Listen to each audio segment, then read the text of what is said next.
दूसरा उल्लास। सदाशिव का उत्तर। कलयुग में लोक कर्तव्य। इसके उपरांत करुणा सागर लोक मंगलकारी महादेव जी इस प्रकार देवी पार्वती जी की उक्ति सुनकर यथार्थ तत्व के कहने का आरंभ करते हुए इस प्रकार बोली। श्री सदाशिव बोले, हे महाभागे, तुम जगत का हित करने वाली हो। तुमने अत्यंत सुंदर बात पूछी है। पहले किसी ने कभी ऐसा प्रश्न नहीं किया। तुम धन्य और सुकृतज्ञ हो। वास्तव में तुम ही कलयुग के जीवों का हित करने वाली हो। हे भद्रे, तुमने जो कुछ मेरे प्रति कहा सो सब यथार्थ में सत्य है। हे परमेश्वरी, तुम सर्वज्ञ और त्रिकाल के जानने वाली हो। तुमने भूत, भविष्य और वर्तमान के विषय में धर्मानुगत बातें कही हैं। इसमें कोई संदेह नहीं कि वे वास्तव में न्यायानुसार योग्य और सत्य हैं। हे सुरेश्वरी, कली कलमश से ग्रसित दीन भाव को प्राप्त हुए द्विजातकों को पवित्र अपवित्र का विचार नहीं रहेगा। इस कारण वे लोग श्रुति, स्मृति और संहिता में कहे कर्म संपादन करके किस प्रकार से शुद्ध होंगे। हे प्रिय, मैं सत्य सत्य और फिर सत्य करके सत्य ही कहता हूं कि कलकाल में आगम पंथ के सिवाय जीव के छुटकारे की और दूसरी गत नहीं है। हे शिवे, मैंने पहले श्रुति, स्मृति और पुराण आदि में कहा है कि कलयुग में तांत्रिक विधान से पंडित लोग देवताओं की पूजा करें। इस कलकाल में जो पुरुष आगम के मार्ग को लांघ कर और मार्गों में दौड़ता है उसको सदगति नहीं मिलती। ये संपूर्ण सत्य है, इसमें कोई संदेह नहीं।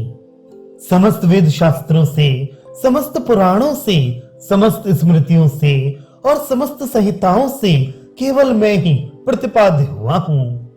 वास्तविक संसार में मेरे सिवाय और कोई प्रभु नहीं है। वेद आदि समस्त ग्रंथ मेरे पद को लोक पावन कहकर कीर्तन किया करते हैं। जो लोग मुझसे विमुख हैं वे ब्रह्म हत्या के पाप में लिप्त और घोर पाखंडी हैं।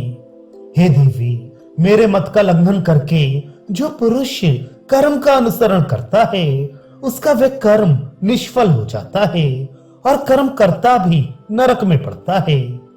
जो मूढ़ मनुष्य मेरे मत को छोड़कर और मत का आश्रय ग्रहण करता है इसमें कोई संदेह नहीं कि वह पुरुष ब्रह्मघाती, प्रतिघाती और स्त्री हत्याकारी होता है। कलकाल के मध्य तंत्र में कहे हुए समस्त मंत्र सिद्ध और शीघ्र सिद्धि के देने वाले होते हैं। ये समस्त मंत्र समस्त कर्म और जप यज्ञ आदि में श्रेष्ठ हैं। जिस प्रकार विषहीन सर्प की अवस्था हो जाती है वैसे ही इस समय वैदिक मंत्र आदि वीर रहित और मृतक तुल्य हो रहे हैं। वे मंत्र सतयुग, त्रेता और द्वापर युग के अधिकार में थे। जिस प्रकार ग्रह की भीत में खींची हुई चित्र में बनी हुई पुतली इंद्रियों से युक्त होने पर भी कार्य के सिद्ध करने का सामर्थ्य नहीं रखती, वैसे ही अवस्था अन्य मंत्रों की है। जिस प्रकार बांझ का संग करने से पुत्र की प्राप्ति नहीं होती वैसे ही और मंत्रों की सहायता के द्वारा कर्म करने से क्रिया सिद्ध नहीं होती वरन श्रम निरर्थक होता है। जो पुरुष कल काल में और शास्त्रों में कहे हुए उपायों से सिद्ध होना चाहता है वह मूढ़ प्यासा होकर गंगा जी के किनारे कुआं खोदता है। जो मनुष्य मेरे मुख से निकले हुए धर्म की अवहेलना करके अन्य धर्म को ग्रहण करता है वह पुरुष अपने घर में रखे हुए अमृत को छोड़कर आग के दूध को चाहता है। जिस प्रकार तंत्र में कहा हुआ मार्ग मोक्ष और मुक्ति के लिए उपयोगी है वैसा मुक्तिदायक और इस लोक तथा परलोक में सुख विदायक दूसरा पंथ दृष्टि में नहीं आता। तंत्र प्रकाशित किए हैं उनमें साधक व सिद्धों के अर्थ नानाविध व्यवस्था लिखी है। हे प्रिय, अधिकारी भेद से पशु भाव की अधिकता होने के कारण रक्षा के लिए कहीं गुप्त अर्थ वाला कुलाचारगत धर्म प्रकट किया है।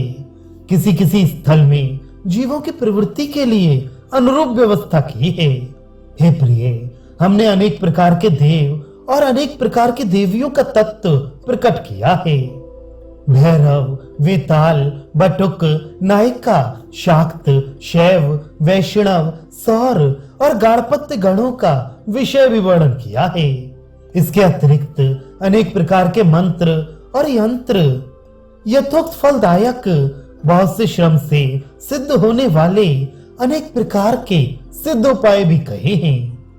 हे प्रिय, जिसने जिस समय जैसा प्रश्न किया है, मैंने उसी समय उन लोगों के मंगलार्थ वैसा ही उत्तर भी दिया है।